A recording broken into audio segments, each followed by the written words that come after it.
What's that? Who there?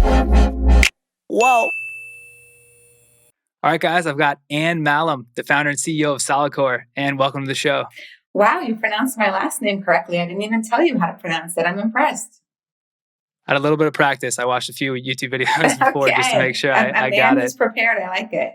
There you go. So thank you again for doing this. I'm a huge fan of solidcore. I've actually taken a few classes myself. One of my friends was an instructor for a while, and I have to say I've never felt ab soreness and like the ab contraction like I've had in solidcore. So you definitely kudos to you. You've got something that's working for sure. Well, glad to know the name is living up to its reality. Exactly. So, before we dive into the business, where I love to start is just with personal background. And so, for you, can you just give us a snapshot of kind of who you are, where you grew up, and where the kind of entrepreneurial bug came from in your background? Okay, snapshot. So I'm 40 years old. I just turned 40 this past year in November. And I grew up in North Dakota, of all places, Bismarck, North Dakota. All my family still lives back there. I loved growing up there, but I knew from a pretty early age that I wanted something else. I was very curious about the way that other people live their life. And so even from being in high school, I was like, I'm going away for college and I just want to experience as much as possible, which isn't very common for back there, to be honest. So I sort of never really felt like I fit in. I always had big dreams. Like with most people, you just don't know what that means and like how that's going to materialize. And so bouncing my way through life, college, grad school, I thought the best thing I can do is be as educated as I possibly can. And that's going to give me more opportunities. So did that and then found myself in Philly working for a nonprofit. And again, just sort of in a rut, to be honest. I just didn't know what I was supposed to be doing with my life. And I was so convinced I was supposed to be doing something purposeful. I just didn't know what. And that can be super frustrating and very lonely and isolating. And then I had this idea one day running past a homeless shelter to start a running club for the guys that I was sort of building this connection with. And my dad's an addict. He talks about it a lot. He's been in recovery for 36 years, but it definitely was formative for me, especially since my dad had another stint with addiction as it relates to gambling. And it was very damaging to my parents' marriage and ripped it apart and just caused a lot of sort of issues for me as a teenager. So seeing these guys, I sort of felt like, oh my gosh, I can help them through running, which helped me. And that actually turned out to be a pretty big endeavor. Started a nonprofit from that initial idea and grew it into a $6.5 million organization with chapters all over the country, and had an amazing time doing that, and sort of felt like it was time for chapter 2 in my entrepreneurial journey. So I left back on my feet to start solidcore, and that was a little over 7 years ago. Yeah, and the rest is history. Yeah, it's kind of nuts.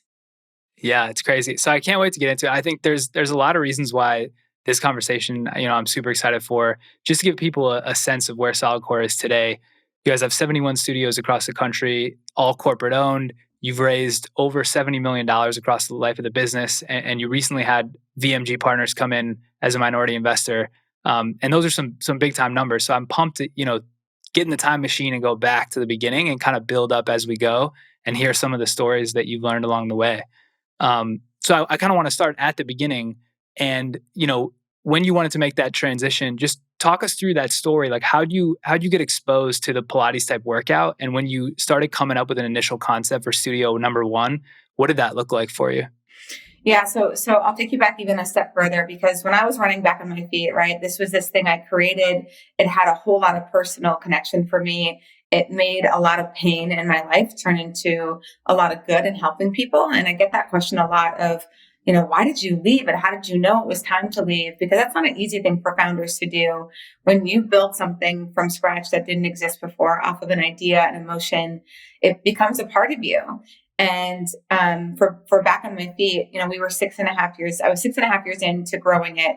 And I sort of had to sit back and listen to the voices that were starting to appear in my head of like, all right, Anne, like it's time for the next thing. You need to continue to push and challenge yourself. And I was like, what is that?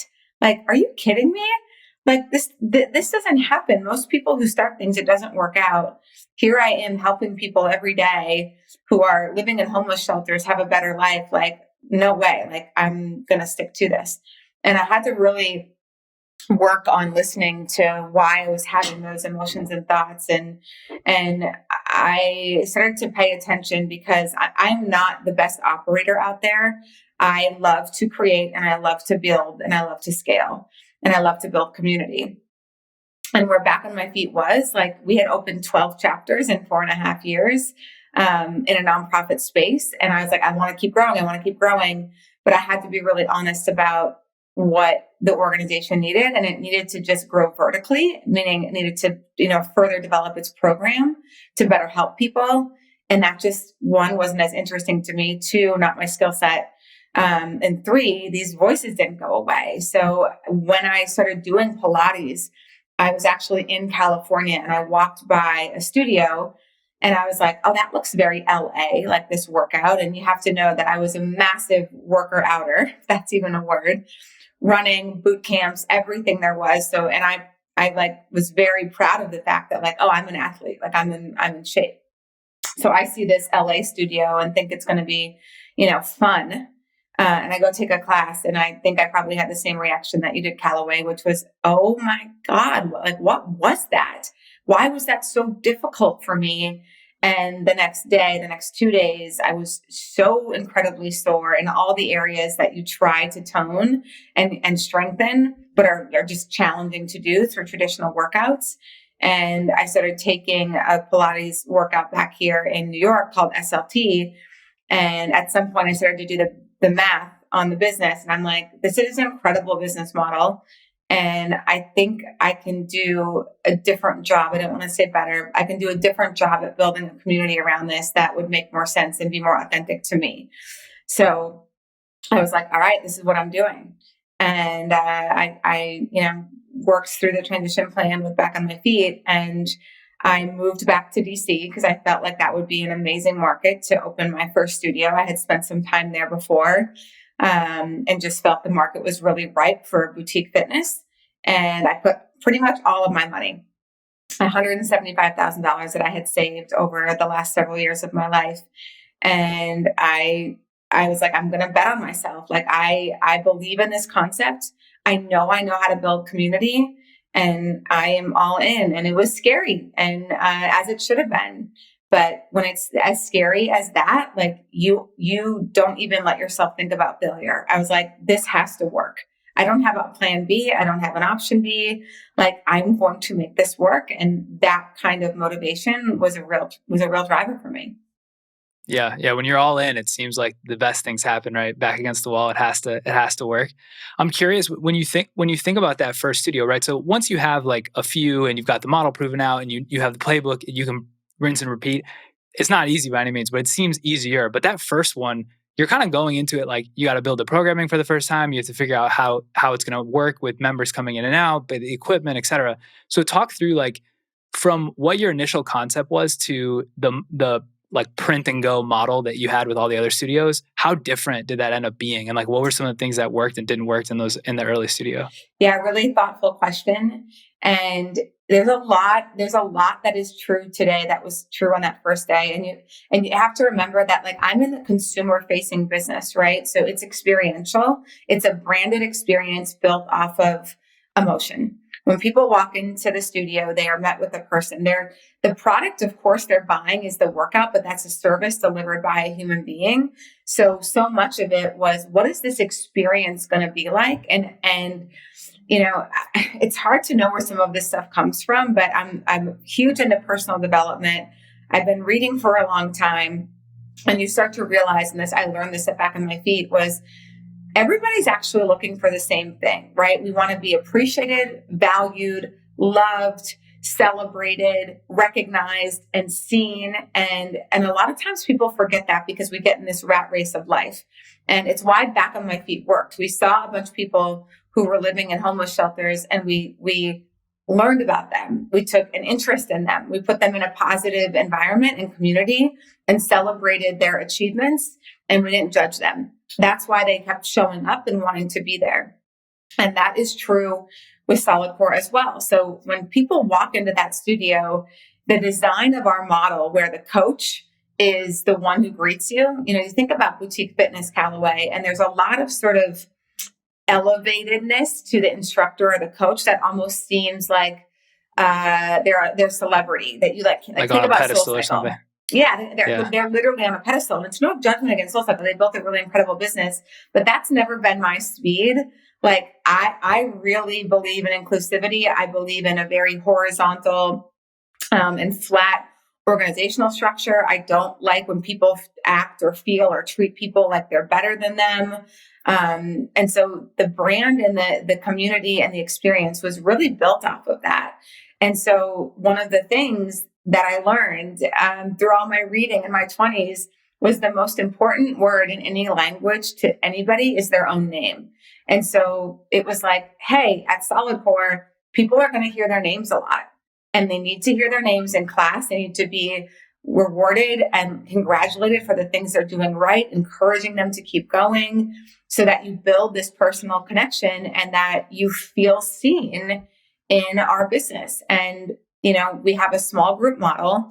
There's no more than 15. Some studios now have 20 people, but the coach is still responsible for learning the name of every client who's in their class and having that conversation with them. That's really important. I love that. It seems so personal, right? Like some of these other fitness classes, it feels like a business in the sense that they're jam packing as many people as they can get in the square footage, and it's not the same.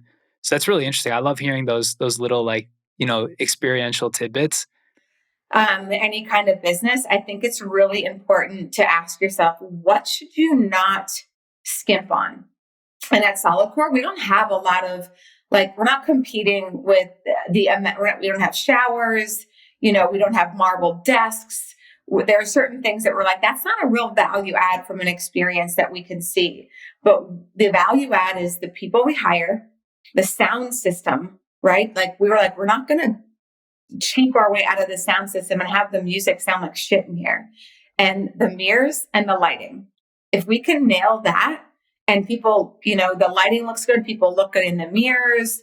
They can see themselves. They're full length mirrors on both sides. All of that contributes to a positive experience, coupled by feeling like you're around a positive person who's encouraging you to push themselves in class. Like those were things that we just don't compromise on. Yeah, that's awesome. So, I want to take you back to 2013. When you think about the boutique fitness landscape, I'm fascinated by this. I'm a huge worker outer as well. So I share the we share the invented passion. a new word. Yeah, let's run with it for sure. So in 2020 pre-pandemic, and especially you're in New York, I'm in New York, it felt like you couldn't walk more than a couple blocks without seeing another boutique fitness studio across, all the genres. And that'll change maybe post-pandemic. We could talk about that in a second.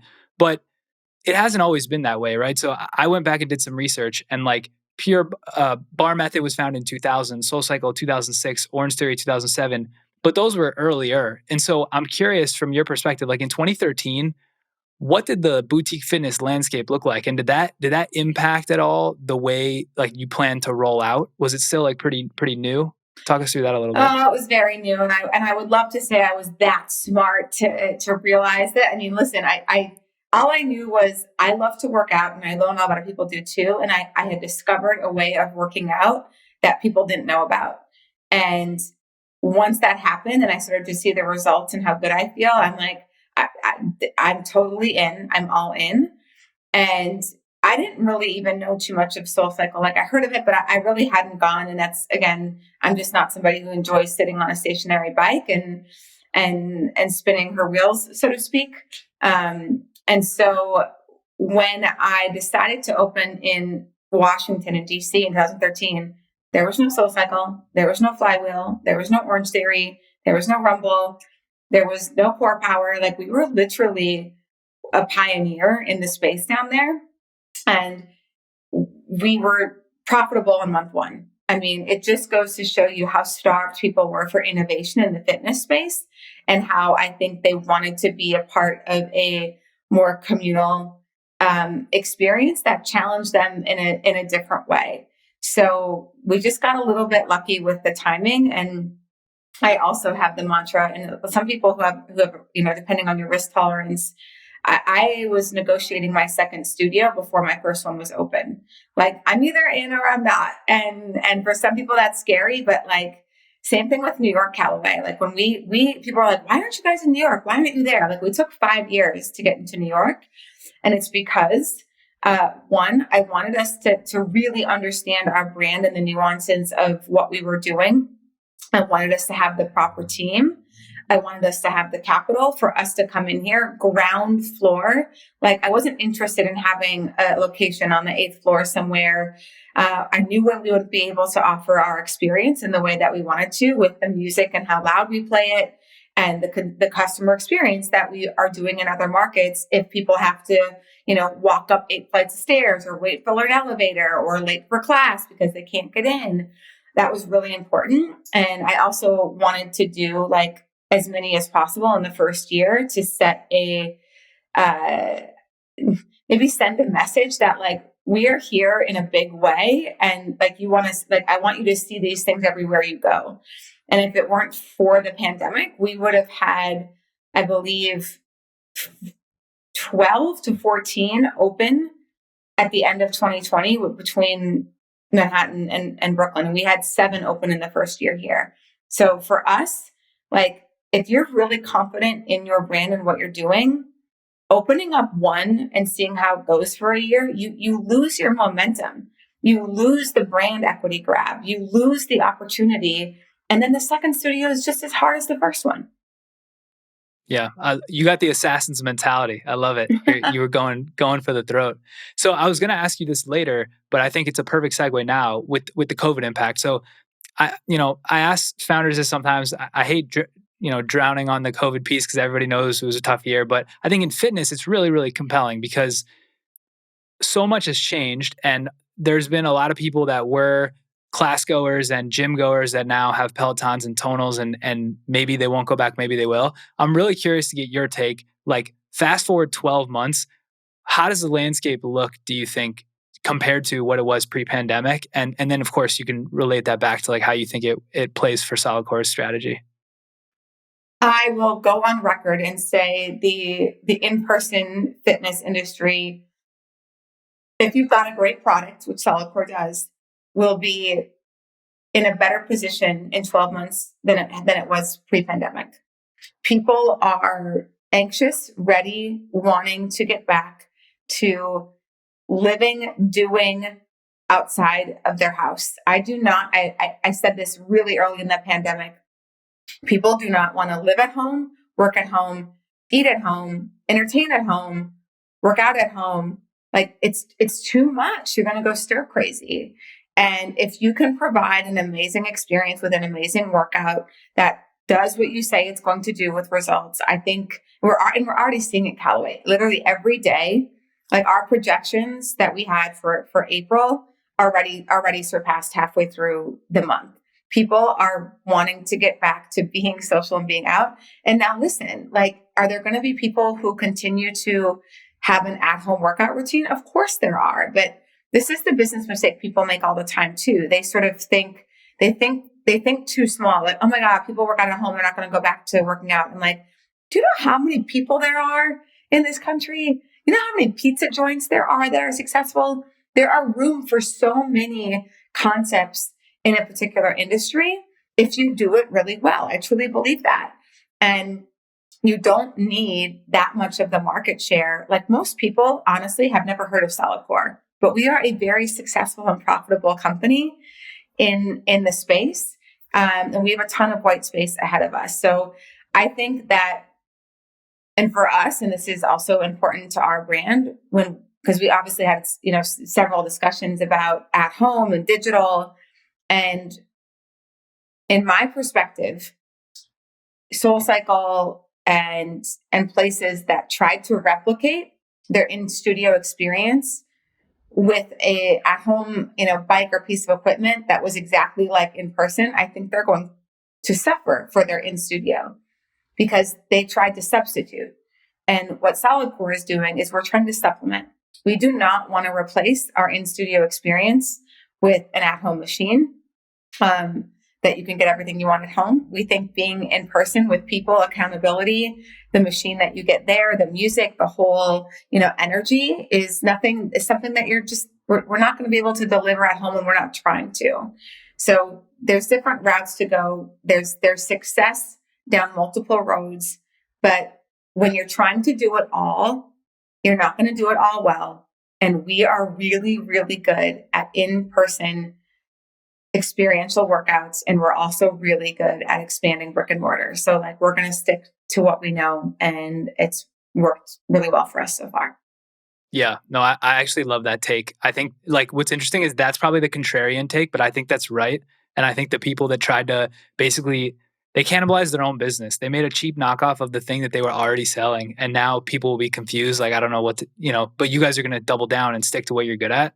And I think the other thing is these people that bought Pelotons and Tonals, I mean, you can correct me if I'm wrong on the metrics, but I would bet the average high affinity solid core person is only going 3 times a week max. They're not going 7 times a week. Those Pelotons can be used for those days when they don't go. They're still going to want to go to the studio on some of their other days. So Sure. I feel like this idea that it's all in one or the other is just not going to be true. It's not binary, and it's not mutually exclusive.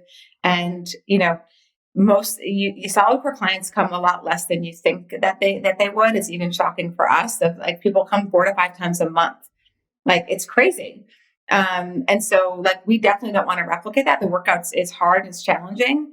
And, we're okay with people. We also tell people we shouldn't be your only workout. If you're doing solid core 7 days a week, that's not something that we recommend. It's difficult, and it's resistance training, and your body needs rest. And we also believe that your body responds better when you're doing different things. And so, great, do some things at home, come to the studio. We love, ideally people are coming to solid core twice a week to see the best results, honestly. And so we are very welcoming of other fitness concepts, brands, having variety in your workout, and doing solid core as a part of that, not making us your sole exercise every single day. Yeah. So when you think about brand differentiation and customer acquisition, and you can, give 2 flavors of this if it was different pre and what you're going to do post pandemic. But the interesting thing is, so once you do a solid core workout, once I did it, I was whoa, that's way different than anything I've ever done before. And I know now that there needs to be a place for that type of workout in my mix. But for people who have never done it before, I imagine a lot of the challenge for you is the education and trying to market initially to get people to try it. And so what was the playbook? Because when people say Soul Cycle, everyone knows what spinning is. You get on a bike, Right. spin, but solid core is very unique. So how are you guys doing that in the early days to get people in and then hopefully get them to stick? Yeah, again, thoughtful and astute question. Our biggest marketing is still word of mouth for reasons that you just said. Of people do it and you're I've never done anything like that. And that was amazing and intense. And there's no jumping, there's no pounding. You're moving so slowly. How can that be so difficult when you're moving so slowly on one piece of equipment the entire time? And so people find a lot of joy in actually bringing their friends, telling people about it, because they want to be the one that introduced them to the brand new thing that they're going to love. So it's really word of mouth. And as I said earlier, we don't have 60 bikes to fill. We have 15 machines. So it's less of a push to get people in there. And we still really rely on that. We incentivize people to bring their friends. They earn classes by bringing their friends. But you're right that the category is challenging. And in the beginning, I really shied away from Pilates because of the stigma that's attached to Pilates, right? It's rehabilitative or easy or something that 60-year-old women do. And it's or if you're injured, you do that workout. But honestly, there's really no other category to put us in. So we grabbed on and gravitated to its intensified Pilates, and we just relied on people who were coming to tell other people. I mean, we didn't spend a dime on marketing. I shouldn't say a dime, but literally a few $1,000s on marketing up until 2017 when we had 20 some studios, because we were just that full from people telling other people about it. And now we do some digital marketing, of course. We're doing some paid social and things like that. But most people, when they come, And we don't expect to retain everybody. I really, it annoys me when fitness concepts are like, we're for everybody. I'm like, shut up. You're not. You're not. And Yeah. nobody is. If There's you're for no everybody, you're for product. nobody. Yeah. It's like, that's Yeah. such a generic bullshit thing to say. And like, I would never say solid core is for everybody. I can tell you who solid core is for. It's for somebody who likes to push themselves, who likes to sweat, who likes intensity, who is type A, who likes to get uncomfortable, who likes to explore what their capabilities are. Like, it is somebody who's killing it in other areas of their life that seek out the challenges and don't want familiarity. They don't want something that, to check a box. They want to be like, what am I missing? So we know who our customer is. Totally. And so, I'm obviously not an industry insider. And so I'm curious around the business model. And so I know how the business model works, but you said like you were profitable store one, month one, and you're growing a profitable business now. Is the boutique fitness industry generally just like a profitable endeavor, or are you? I'm assuming you guys are running more profitable than most of these brands, and I'm wondering if you could break that down, how and why. My guess would be, and please correct me if I'm wrong, take me to school on this, is like because you only have 15 machines, you're able to get smaller retail footprint, so your overhead's not as high, and then you're selling those out over and over and over. So you've obviously done the calculation, but what else is making it, so much more profitable than other concepts in the space? Yeah, there's a couple of things. And yeah, there's other boutique fitness concepts that are of course profitable out there. A lot of them are, if they're good at what they're doing. But yes, and again, we've been talking about SoulCycle, so I'll just continue. Or SoulCycle or Orange Theory, they have a bigger footprint, but they have more equipment and people that they can allow in the space. So you would think that their profit margins would compete with our profit margins, but we don't have a huge CapEx cost to what we do because, as I mentioned, we've really decided what we're going to spend money on and things that we're not going to spend money on. And I think sometimes there's people won't come unless we have like this $10,000 marble desk or these amenities or these showers. And we just didn't buy into that. We really thought that people are going to come for the workout, the experience, and how they're treated. And that's where we sort of put our money. So yes, the smaller footprint means we have smaller CapEx costs in the beginning, for sure. And we've priced the workout appropriately so for the attention that you get in the workout. And there are other boutique fitness that are priced almost similarly to us. Like we are the most expensive group fitness class in New York. And that's not something that I'm ashamed of. I'm actually really proud of that because I know the value that we're giving to people and the results that they're going to see from that and the attention and the personalization that they're going to get, at solidcore. So yeah, listen, we also are really good at our manufacturing of our own machines, that we own our machines. We have a direct manufacturing contact. So all of this stuff that we figured out how to optimize that I think sometimes gets looked over by other businesses and they just sort of accept things the way that they are. We've never done that.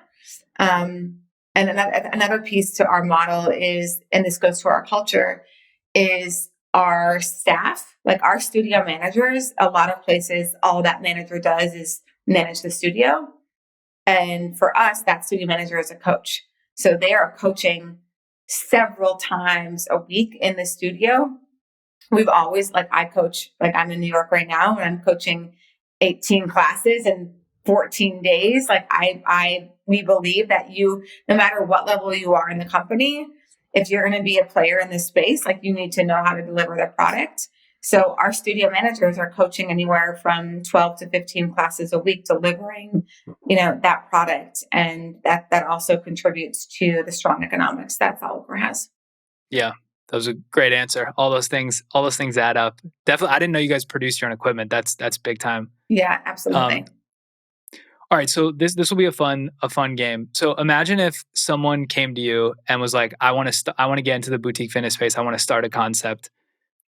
So the first question would be like, what would you tell them? Like, yes, you should try it. It's still open. No, it's too crowded, etc. Let's just say you said yes. But first I want to hear the first answer. But let's just say you said yes. What are the considerations you're telling them? What are some things that are interesting, in the space that you see where there's white space, and what are some landmines you would avoid, etc.? Yeah. So, I mean, it goes back to I'll answer the first question first about the business. When people are like, I just want to start X, um, I've given friends this advice. If it's like, I just want to own and start my own business, I'm like, that's not a good enough reason to do it. You have to be so ridiculously bought into this thing, this idea, this concept, that you are compelled to share it with people and you feel like it's your purpose. That's truly how I felt about solidcore. I'm like, oh my God, I've hated my body for years. I've worked out for years. I felt like my body never reflected the hard work that I was putting into it and all the time I was putting into thinking about food and working out. And when, this style of working out happened, I'm like, finally, like, oh my God, I don't want women to feel the way that I felt for 10 years of my life. Like, this is the thing they need to be doing. And it's still the most satisfying feedback I get when people come and tell me that same thing of like, I didn't know what I was missing until this. And I finally have a healthy relationship with food and my body. And I was wasting so much time doing so many other things. Like, I'm not kidding, guys. Like, it's not a magic pill. You got to come and do the work, but it works. It works. So that's one thing, right? I would say you have to have conviction over what it is that you really believe and buy into, because if you don't, you can't sell anything, right? Like, if I didn't do solidcore, but I'm the founder and CEO of solidcore, that would be very strange and weird and like something doesn't adding up here. So I always think there's room in the space for innovation, for someone to do things that no one else is thinking of. And if you came to me and said, I want to start a spin studio, I'd be like, that's kind of been done. And like, what's going to be so special about that? And that's just not interesting to me. I like innovation, but if like there was something that someone's thinking of that I'm like, wow, that's pretty amazing. Like, F45 was late to the game, right? But what they did is take calisthenics from a elementary, high school gym format of like going and doing these different things. And it's really been received well with a lot of people. So they were different and new in that space. And I think that's really sort of key and important of like, what are you doing that's different? Are you bought in? And are you the prophet of that messaging? Yeah, I think F45 is sweet. I think Rumble did a great job too. Like, there really wasn't a great class-based boxing thing that was approachable. There's always been boxing classes, but it was super like, in the dark gym with like the 30-year-old boxing trainer, and most people, at least that are willing to pay the $30 a class, like didn't want that environment. Well, and what Rumble did really great is they knew exactly the kind of brand and reputation that they wanted to make for themselves, and they've done that, right? It was sort of like, their Instagram, right? Everybody's beautiful and fit. And like, that's what we're going to do. We're going to own that. And, I don't know if you're going to go here, but I'll go here. It's sort of this space that we're in with people demanding, inclusivity on every angle. And, listen, inclusivity is really important, but every business has a target market that they're trying to reach, because as we said earlier, every product, every company is not for everybody. Like, I don't know of one, we may have one, but we don't have 80-year-old men working out at solidcore. Like, that's not who we're targeting our ads to. It's not a product that, seems to resonate with them. But most of our clients are women. 80% of our clients are women in their 30s. So that's where we target our ads to. We target our messaging to. Our product resonates with them. And I think that's, a really important piece of information to remember too, that like, you might not like a brand, but like they might not care. Rumble is after a certain target market, and they are very clear on what their brand is. And that's who they are. Yeah, that's a great point. I mean, to your point earlier, there's 330 million people in the US. Like, to have even a 9-figure business, you don't need to be everything for everyone. You could have just a little sliver and like really own that in one space, and you could have a 9-figure business. People forget that sometimes. Absolutely. So one of the things that people like to hear on the show, for better or for worse, is like a look behind the curtain into the things that didn't work. And obviously you guys are killing it. So you didn't have any huge stumbling blocks that like really derailed the business and well, maybe you did. That was dicey waters for a minute. But what are some of the biggest things as you look back over the 7-year journey that you feel like you guys just didn't do well, or you missed? You took a swing and missed, and what were those, and what was your thinking at the time, and how has that changed? Yeah, I can definitely talk about those things. There's several of them. Well, one, our first studio, we had to shut down. We got evicted for sound. We could not attenuate the sound. Again, like I knew what I knew, but I didn't know what I didn't know. And we signed this lease in Adams Morgan in DC. And it was an older building. And the people who signed the deal with us, again, as we mentioned, boutique fitness really wasn't prevalent in DC. So they didn't know. It's like, oh, we're going to play music. And we had these speakers, and the apartments 3 levels above were like, oh my God, like 6, we were waking them up at 5 a.m. Cops would show up at the door. Like, it was really unpleasant in a lot of different areas. And the landlord finally was like, we're evicting you. Like, we're evicting you. And it was like, what? Like, fortunately at that point we had 3 other studios open by the year. It was like a year and 4 months after when we negotiated. But like, that was tough. Like, we had to shut down the location, and it was, I remember it was Christmas of 2014. And I got this eviction notice on like December 26th. And it was like, as someone who was still getting used to business, it was like, oh my God, like what? Like, can they do this? And we had to move out by end of February. It was really, it was really hard and challenging. But anyway, we did. And we learned a lot through that of sound attenuation and making sure that the leases are, in our favor for if these things happen, and who's paying for that stuff and whatever. So that was one key thing. I think secondly, some of this stuff is with people, right? And people can be challenging. And I think this is really important, what I'm about to say, which is that people come to work at places like solidcore in the fitness industry because they want to take an untraditional route to their jobs. They maybe were in the corporate world, or this is doing it on the side, and they're doing it because it makes them feel so good. It's so much fun, and they forget that we're a business. We are a business. We need to make money. We need to generate a profit. And like with any business, right, there are things about your job that you don't like. There are things about people you work with. You're not going to love everybody, but most of our client base, like our coaches, actually come from our client base. So they were on the receiving end of all of this positivity. Our coaches are constantly like, you're amazing, high fives, and this like completely almost euphoric environment. And then they come and work there, and it's like, oh no, you have KPIs to meet. You have schedule, like you can't call out your class. You need to coach this class. And so it feels like, this is a job like my other job. And we're like, well, yeah. And there's these expectations that we just, can't meet as a business sometimes, that causes people to have, I think, really strong reactions, that because their expectations were out of line. And we've been asking ourselves, how do we better communicate that yes, we want you to have fun at your job here. Yes, we want you to like be in a positive and inspiring community. But, you look like a millennial, Kallaway, but I don't mean this in disrespect, but a lot of millennials are constantly told, go after your dreams, do what you love, create purpose, all of these things. And listen, sometimes work is just work, and it's not glamorous. And like, you got to take the trash out, and like, you need to clean the machines. And these things are a part of running the business.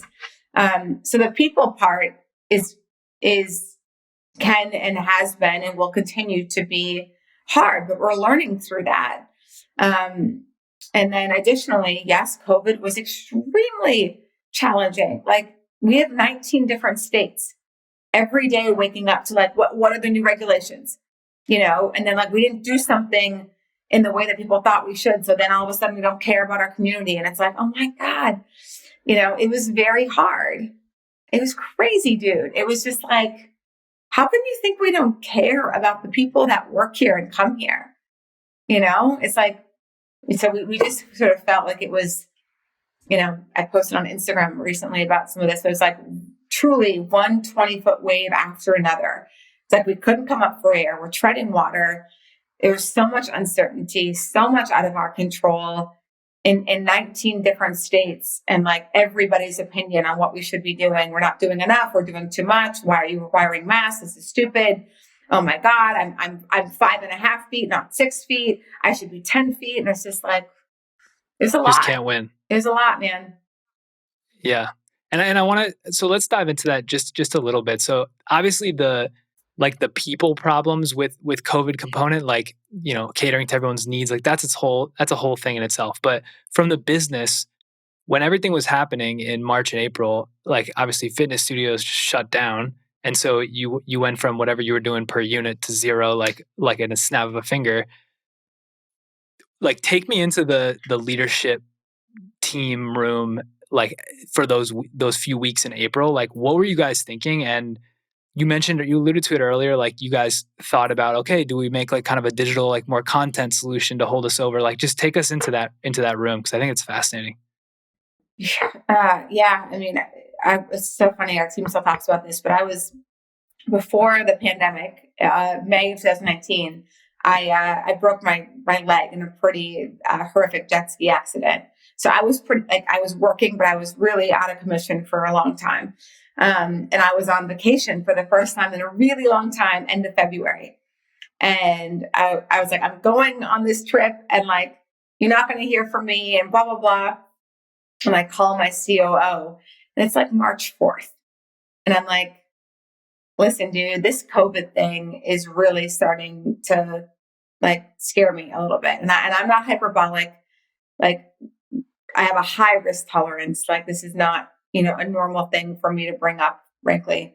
And, I'm on a boat. And he's like, are you seriously calling me from a boat? Like to talk to me about this, like COVID? I'm like, yes. I'm like, you guys need to run numbers. And what does our business look like if we lose half of our revenue?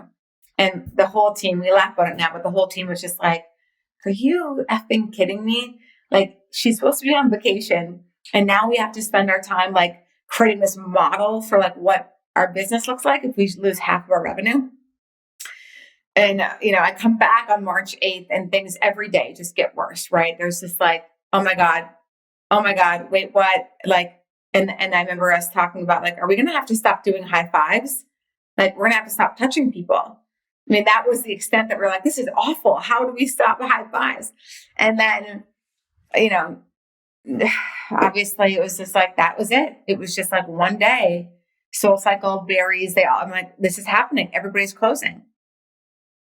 And I was still a little optimistic. We had started talking about, okay, we're going to close our studios for a couple of weeks. Like that's going to be the extent of it. Unfortunately, one of our board members was a bigwig at Marriott. He recently retired. And we had an emergency board call, and we're like, listen, this is our plan. And he was very vocal of, you guys need to lay off, furlough as many people as you possibly can. You have zero revenue. This thing is not going away. You are going to be closed for a while. No one knows how long, but you cannot continue to just burn your cash. And that was a real wake-up call for us. Like we didn't want to either believe it, accept it. And all the plans that we had made with our staff before that of what we were going to do, just were like, okay, like we're going to do this. And I made the call to say, we're laying off everybody. If worst case scenario, we can hire them back. But if we're wrong and we go 2, 3, 4, 5 weeks of people not working and burn our cash down $1 million and then lay people off, like what did we gain? They're still going to be laid off, right? Why don't we get them in the unemployment line? And we were the first ones to do it. And it was 98% of people. We did it over Zoom. And it was heartbreaking. I cried a lot, like on this call with them. And I'm like, I can't believe I never felt so out of control in my life. You guys have to trust us. We are going to do everybody who is left. There was 13 people out of hundreds. And we're like, we are going to work night and day. We're going to figure something out. And we need you guys to trust us, which was a very difficult thing to ask for, in that moment of these people who were pretty much telling them they're not going to get a paycheck beyond the next 2 weeks, which is what we paid everybody. It was 2 weeks sort of severance, so to speak. And we transitioned to online immediately. Like, okay, what are we doing? How do we do it? How are we going to stick out? What do we need to do? We went on Zoom. We kept our small group classes on Zoom because we thought that was important to the brand. Fortunately, PPP came 6 weeks later. We hired everybody.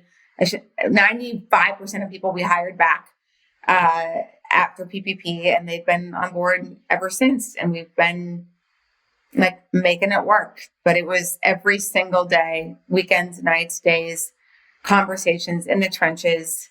Like for people who work for companies that came out the other side, I guess I can say, like, from being in it, having some appreciation for the leaders who got you through that. And this isn't even about myself, it's about my team, right? Like, I'm the majority owner in this company. Like, there was a lot financially at stake. So if people want to criticize me for that, fine. But the people whose salaries who stayed, like, I cut everybody's salary by 50%. I completely eliminated my salary, and people were working every day, all day, for nothing, just to like get this thing through this ridiculous, unpredictable, capricious storm. And for those of you who are at a small business that made it, like, you need to give some gratitude to the leaders, because it was not easy for them to do that, in my opinion. Thank you for sharing that. I mean, that's wild. Like, when you go through the playbook of like, all right, these are the scenarios, like revenue to zero, lay off 98% of your staff is not even a page in that playbook. And so Yeah, I think there's a lot of businesses that are now, I guess the positive spin is like a lot of businesses and leadership is way more resilient now. Like, that's the worst that'll ever happen to any business in this space by far, right? So now you guys know like exactly where your risk tolerance is, exactly where your like parameters need to be. So that's pretty interesting. Yeah, totally. And like, we are in major growth mode right now. Like, we are a lot of lines in the water. We are trying to grow. We are like back to what we're really good at. Like, we are opening 10 more studios this year. We're not like dipping our toe in the water. We're like, fuck it. Sorry if I can't swear on your podcast, but no, let it fly. Okay, let it fly. but It's we're all like, good. this is what we do. Like, we are doubling down on our product, on our people, on our experience, on everything. And a lot of people, unfortunately, didn't make it. And we know that we are a category leader in this space. And we know we're really great at what we do. And we know that we help people look and feel amazing. And, frankly, the world needs more of that right now. Yeah. So let's talk about that, like, growth mode. If you were to manifest the brand like 3 to 5 years out, what do you want it to look like? Is it just the footprint that you have, like the way you do stuff now, but of course a ton more stores or a ton more locations, all over the country, et cetera? Are there more wrinkles to that? Like, how does that look for you if you were to manifest it out? Yeah, we definitely will have. I mean, our plan is to open 25 stores next year. Like, in 2020, we were supposed to open 33 stores.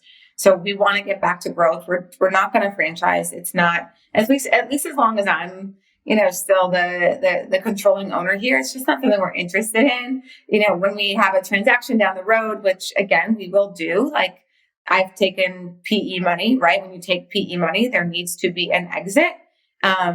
And I'm not going to shy away from saying that. Like, it's okay to take PE money. It's okay to make money. It's okay to, plan to sell your company in the future. And that's the direction we're headed within the next 3 to 4 years. I had hoped to do that in 2020 with the bankers that we had hired. And we were well on our way to make that happen. But, things changed. We pivoted. We took growth equity money.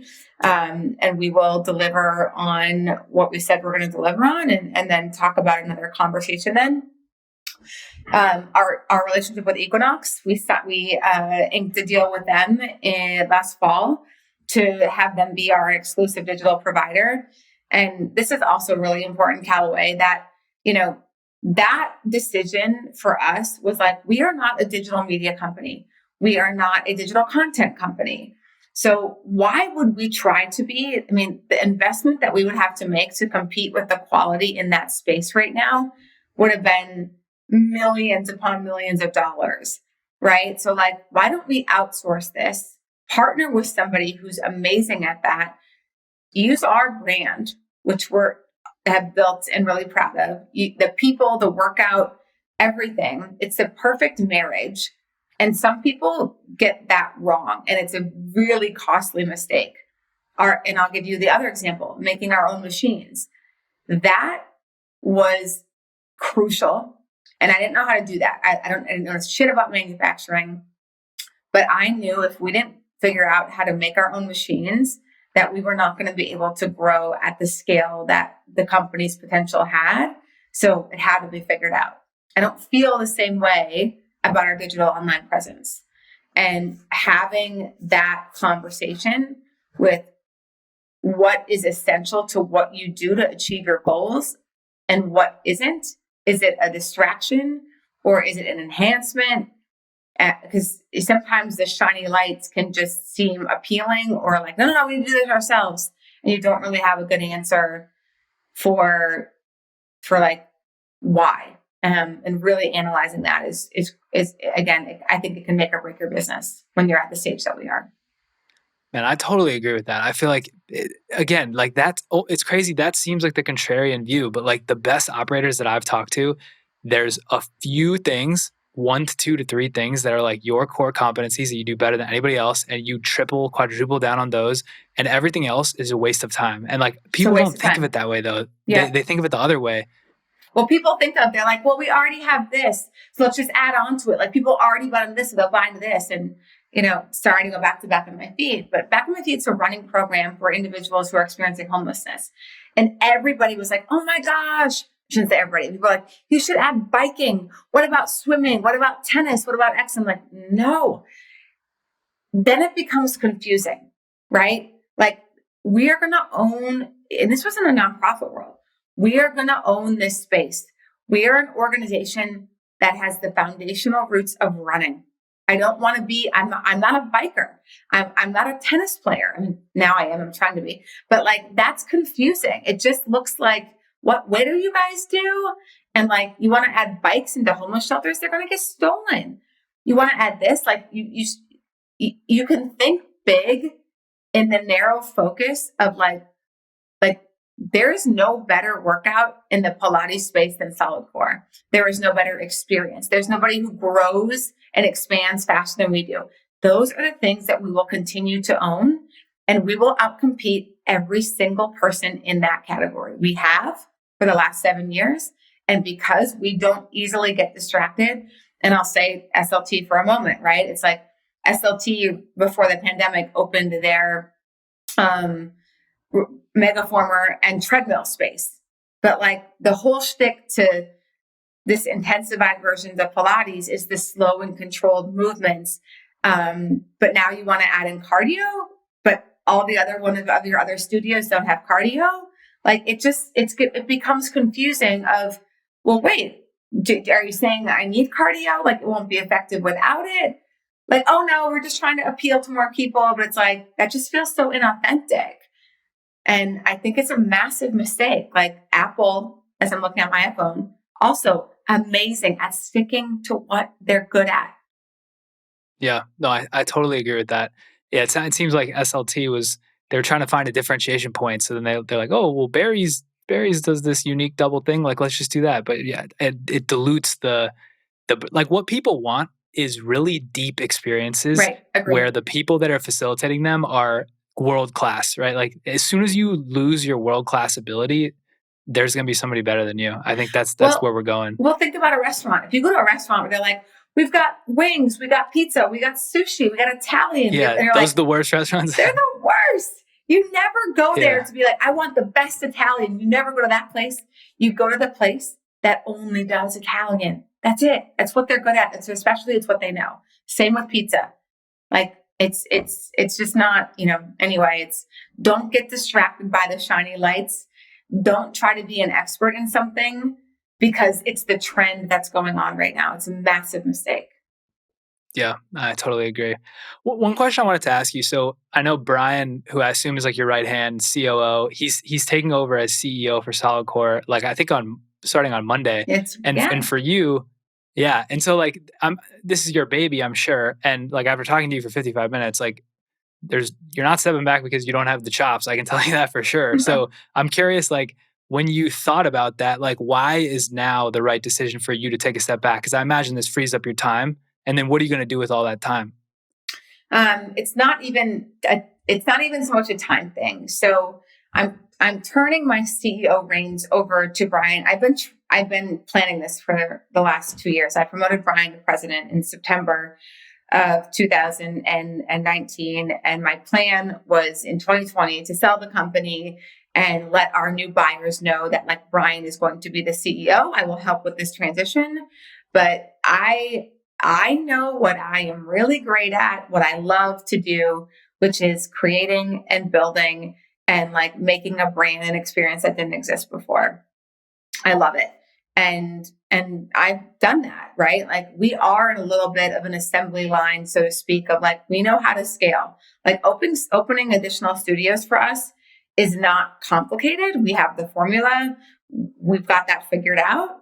And so honestly, like I'm not needed in that CEO role anymore. Like the executive chairwoman role, definitely. Like I can continue to provide the vision, set the strategy, or set the like what we need to accomplish, and work with Brian on how to execute that strategy. But he is a much better operator and manager of people than I am. Like that stuff really weighs on me. It bogs me down. It drains me. I'm not great at it. And I have always believed that, there's different types of CEOs. There's a first phase CEO, which is like, you want to hire me. Like, I honestly will say again on the record, I am one of the best first phase CEOs of a company that I believe in. You're not going to find somebody who knows how to build that. But the second phase, when that's been accomplished in like 70 studios in 7 years, like it's been accomplished in my mind, get somebody else in who understands the verticalness, the people, the intricacies of a bigger business and really enjoys that. And Brian has that. And the additional piece for me that I'm going to double down on is my founder role. Like I just mentioned how many times I'm coaching Mahlum in New York.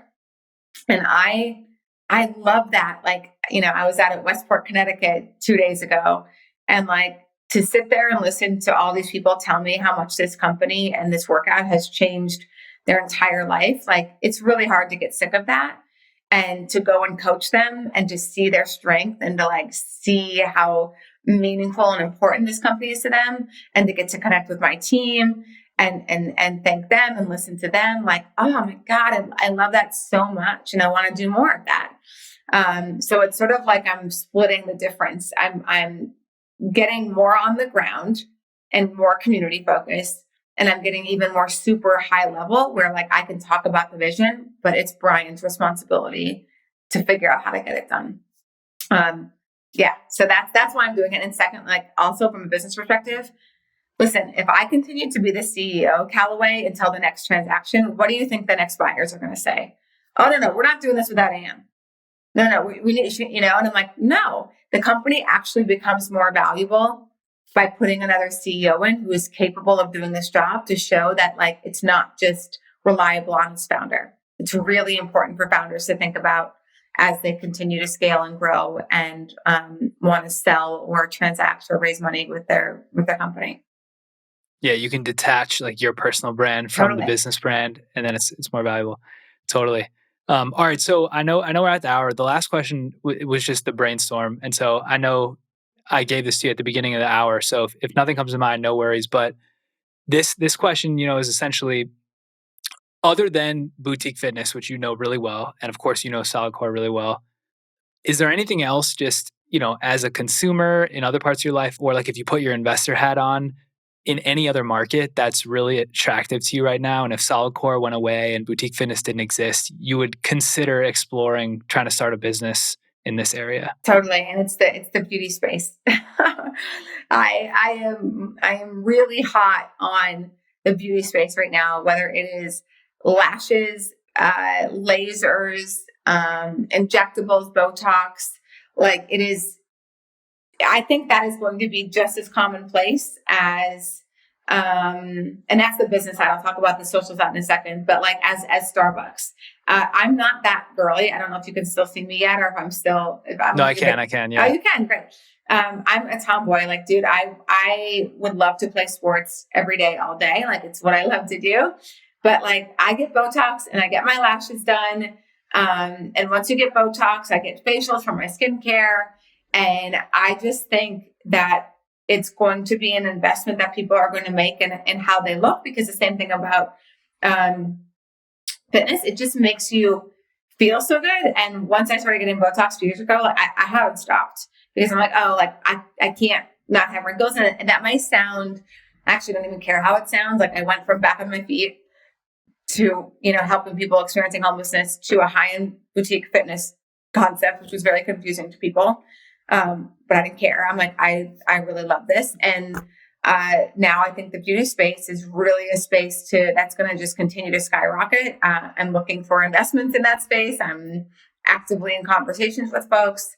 And then the other piece to me, which is around social issues that I think still need some innovation for people to change their perception and stereotypes around social issues. And again, homelessness was a massive one, because people have all kinds of stereotypes around someone who's homeless, right? They're addicts, they're lazy, they're dirty, they're dangerous. And it was really cool to use sport as a vehicle to change people's mind on who actually is homeless and how they got there, and storytell. And it was like a huge branding experiment, and that really worked. And again, got people to pay attention to an issue that a lot of people don't, right? It's much easier to donate to children's cancer, to animals, to things that like are, again, safer. And that was really interesting to me. So prison reform has always been something that has grabbed my attention, and what happens to people when they get out of prison. There's not great rehabilitation, reentry programs. So that space is still like top of mind for me, but I don't have any, I shouldn't say I don't have any plans. I am going to a 7-day volleyball camp in 25 days. Like I want to just play. And I said this earlier, I broke my leg. Like I had a really tragic accident right before COVID, and then COVID hit. So like, it's been 2 years since I really felt like I just want to play volleyball. I want to play tennis. I want to do anything athletic. I want to play Monopoly. I want to play Nerds. Like it sounds kind of juvenile to some people, but I do. And I'm going to build more space in my life, snowboarding, to do those things on a consistent basis, because that's what I feel like doing. And I have, the privilege to be able to do that, which I'm very fortunate and grateful for. Yeah, you're a gamer. You got a wide range of interests, which is awesome. Yeah. I think the beauty concept is really interesting. Like just to pick on that for a second.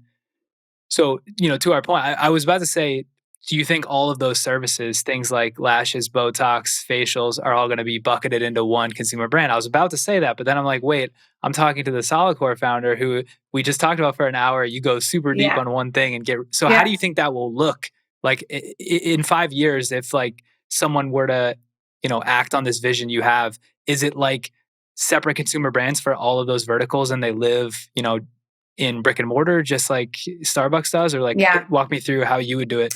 Yeah, beauty's a little bit different because it kind of falls underneath one category, where I think you can have, a med spa where it's like, this is the lash category, but you can't have the same person doing all of these things.